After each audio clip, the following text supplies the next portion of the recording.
2 मुलांना घेऊन एकटीने प्रवास करणं म्हणजे चेष्टा नाहीये. खरं तर ज्यांना घरामध्ये लहान बाळ आहे त्यांना कळत असेलच किती मोठा हा म्हणजे टास्क असतो एका बाईसाठी. खरं तर माझं डोकं आज सकाळपासूनच हललेलं होतं. ह्याचं कारण काय ते तुम्हाला पुढे जेव्हा सगळ्या गोष्टी आपण एकटीने हँडल करायच्या असतात त्यावेळेस कुठेतरी स्वतःला स्ट्रॉंग करणं खूप गरजेचं आहे.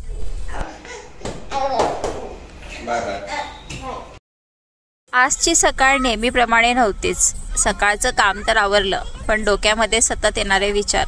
गेल्या 6 महिन्यापूर्वी पप्पा गेले आणि कुठेतरी खूपच एकटं वाटत होतं. माझ्या माहेरी यावर्षी दिवाळी नाहीच आहे, पण मला माझ्या सासरी जाऊन मात्र दिवाळी करायची आहे. तेच मला वाटतंय की मुलांसाठी आपण सगळं काही करत असताना आपल्या मनाचा विचार आपणच करायचा आहे. मी जर दिवाळी केली नाही तर माझे पप्पा येतील असं तर नाही आहे, पण मला कुठेतरी फारच वाईट वाटायला लागलंय की पहिला सण पप्पा गेल्यानंतर तोही एवढा मोठा आणि आपण कसा साजरा करायचा. शेवटी माझे पण तर वडीलच होते ना ते. पण आता कोणाला काहीही बोलून होणार नाहीये. माझ्या मनाला मला सावरायचं आहे, त्यांची आठवण मला माझ्या मनात ठेवायची आहे, बस एवढं. गावाकडे गेल्यानंतर स्वतःसाठी इतका वेळ मिळणार नाही म्हणून आजच स्क्रब करून घेतलं. टमाटर आणि साखरेचं स्क्रब. मी कुठलाही बाहेरचं असं वापरत नाही शक्यतो. जर एखादा होममेड प्रोडक्ट चांगला मिळाला तर ते वापरायला हरकत नाही, पण आता माझ्याकडे सध्या काहीच नव्हतं म्हणून मी हेच केलं. त्यानंतर छानपैकी चेहरा धुवून घेतला थंड पाण्याने आणि गुलाबजल लावून घेतलं. आता कसं असते माहिती का, आपण कितीही काळजी घेतली तरी मुलांचे नख वगैरे हे त्या गोष्टीला छोट्या छोट्या कधी कधी राहूनच जातात. माझ्या शिवचरणचे नख वाढले होते आणि आता गावाकडे जायचे, 4 लोक बघतील सुद्धा आणि पुन्हा आणि काहीतरी बोलतील, त्यामुळं पहिलाच मी त्याचे नख कापून घेतले. कसंही हेटर्स लोक फक्त आपल्या आयुष्यात असतात असं नाहीये ना, की कमेंट बॉक्समध्ये पण भरपूर हेटर्स लोक आहेत. बरं ठीक आहे, तुम्ही लोक मला इतकं सपोर्ट करतायत. काल मी प्रत्येकांचे कमेंट्स वाचले, रिप्लाय करायला झालं नाही कारण की आज माझा प्रवास होता. तर खरं मला माफ करा त्यासाठी. मी प्रत्येकांना पर्सनली रिप्लाय करते. मी खूप वेळ घेते, मला माहिती आहे रिप्लाय करायला, पण मी नक्कीच रिप्लाय करेल. तुम्हा सर्वांचे एवढे मेसेजेस येतात, लव्ह यू ताई, तुझा सपोर्ट, आमचा सपोर्ट आहे तुला, तू जशी आहेस तशी राहा, छान दिसतेस आणि इतकं छान पॉझिटिव्ह राहते, पॉझिटिव्ह एनर्जी आम्हाला देते. हे सगळं वाचून मला खरंच प्रचंड बरं वाटतं आणि मला वाटतंय की आपण कुठेतरी चांगलं काम करतोय, कोणाला तरी माझ्यामुळे एनर्जी मिळते, ह्याचा आनंद खूप मोठा आहे.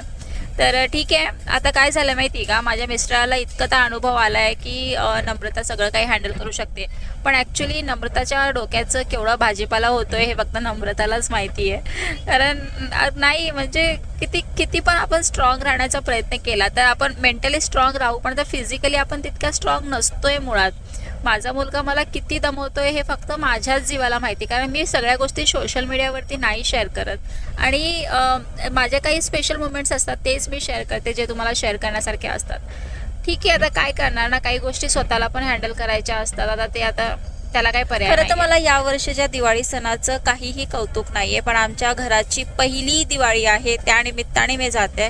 अदरवाईज मला नाही, ह्या वर्षी तर मला सण करायचाच नाही. तुम्ही पाहिला असेल, मी कुठल्याही सणाचा व्हिडिओ असा केलेला नाहीये प्रॉपर, कारण इच्छाच नाही आहे ना. एक मला शेवटी वडील आहे, माझे वडील गेले ह्याचं दुःख मला प्रचंड आहे, पण मी सगळ्या गोष्टी अशा माझ्या काळजात ठेवते कारण मला त्यांची प्रचंड आठवण येते. इव्हन मला आत्ता पण आठवण खूप जास्त येते, पण नाही, माझ्याकडे काहीच ऑप्शन नाही त्या गोष्टीचा.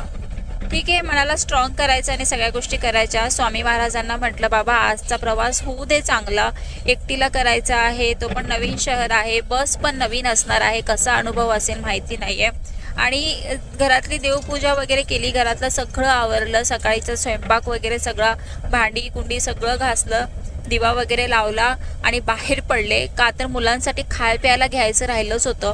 खरं तर प्लॅनिंग होता काहीतरी घरातनं करून घ्यायचा, पण ते जमलंच नाही. पुन्हा आमच्या शेजारी असलेल्या केंद्रामध्ये जाऊन स्वामी महाराजांना नमस्कार करून आले. आरतीला मला थांबता नाही आलं कारण माझा बाळ मला थांबू पण देणार नाही, मला माहिती आहे, पण मी त्यालाच घेऊन आले आणि स्वामी महाराजांना भेटले आणि शिवचरणनी पण त्यांना बाय बाय केलं. म्हटलं आल्यानंतर भेटते महाराज. त्यानंतर पोरांसाठी खायला घेतलं आणि सचिनच्या हॉटेलजवळ येऊन थांबले. एक वेळा सचिनला बघण्याची खूप इच्छा झाली होती आणि पुन्हा मग आता 10-15 दिवस भेट होणार नाही. आणि माझं एक पार्सल पण होतं, मुद्दामूनच पार्सल त्याला म्हटलं तू आणू नकोस, मी येईल घ्यायला, म्हणजे त्याला भेटता तरी येईल. तर ठीक आहे, आता निघालो आम्ही आणि ऑलरेडी खूप उशीर झाला आहे, 15च मिनटं माझ्या हातात उरलेले, त्यामुळे पटकन बॅग घेतलं आणि ऑटो ऑलरेडी मी बुक केला होता, त्यामुळे ऑटोवाला खाली वाट माझी बघत होता. वैशू आधीच खाली उभी होती माझी वाट बघत आणि तिचे मित्रमंडळी सुद्धा तिथेच होते.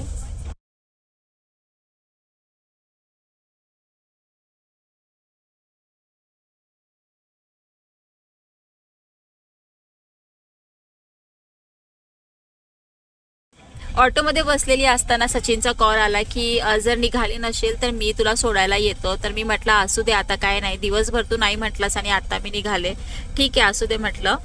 नेक्स्ट टाईम म्हटलं मला काही जमणार नाही, म्हटलं तुझं तू बघायचं, म्हटलं मला सोडायला यायचं नाही तर माझ्यासोबत स्वतः यायचं. नाही होत म्हटलं, मला ॲक्च्युली नाहीच होतं. खरं तर खूप दमवतो मला हा शिवचरण. आणि फायनली आम्ही द्वारका सर्कलला पोहोचलेलो. आणि तुम्हा सर्वांना माहिती आहे नाशिकमध्ये असणाऱ्या लोकांना की द्वारका सर्कल हा रोड किती वाहतो, शिवचरण किती वेळा रोडवर गेला. मग मी एका साईडला त्याला घेऊन आले. म्हणजे फार रिस्की आहे हो, ॲक्च्युली खूपच रिस्की आहे. माहिती नाही का, म्हणजे मी एवढी स्ट्रॉंग का झाले, मला कधी कधी पश्चाताप येतो ह्या गोष्टीचा. शेवटी मग कसं होतंय ना की एक अंडरस्टँडिंग लेवल असते नवरा बायकोंची, एकमेकांना समजून घेण्याची. मग तोच एक विषय आमच्या दोघांमध्ये खूप परफेक्ट आहे, म्हणून आम्ही एकमेकाला समजून घेतो. म्हणून आजपर्यंतचा आमचा जो प्रवास होता ना लग्नाचा, तो खूप सुंदर आहे. इतका घाणेरडा प्रवास माझा होत आहे ना, त्याचं कारण तुम्हाला उद्याच्या व्लॉगमध्ये नक्कीच कळेल, त्यामुळे पाहायला विसरू नका.